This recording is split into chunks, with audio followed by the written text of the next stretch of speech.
Bueno, hau berso batzu dira ez Fernando Amezketarrarena, baizik Juan Ignacio Iztuetarenak, eta Fernando Amezketarraren garaia azaldu nahi dugu, bere belaunaldia, eta bere belaunaldian tarteko Juan Ignacio Iztueta zen folklorista, segurazki Europan folkloreaz lehenengo arduratu zen persona, eta zaldi biharra.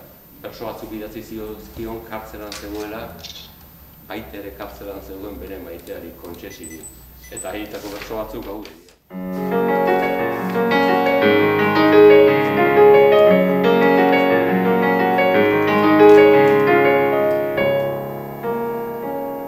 Maite bat maitatzen dut maitagarria, begi ederra duta guztiz argia daukat urrutik, baina ezin kendu dut burutik haren itxura.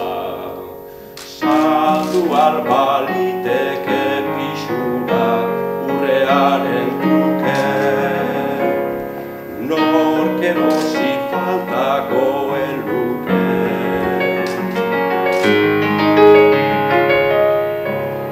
Hogeita lau leguaz nago aparte, bitartean badaukat milioi bat ate guztiak itxirik. Nahiarren ezin egon isilik, beti negarrez, nere maite maitearen galdez, ote dan bizi, bihotz bihotzeko nere Kontxesi.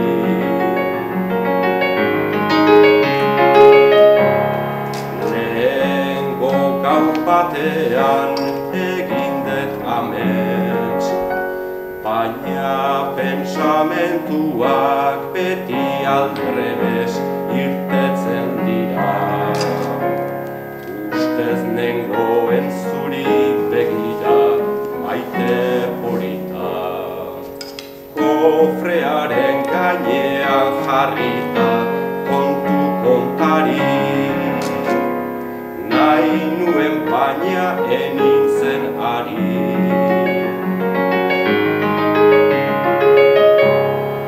Esperantzetan bizi maite gozoa, noizbait kunplituko da gure plazoa eta orduan. Gauza txarrik ez hartu buruan lehengoa ikutzi, ez dugu pasatzen pena gutxi preso 6 urtez, onduko gaituzten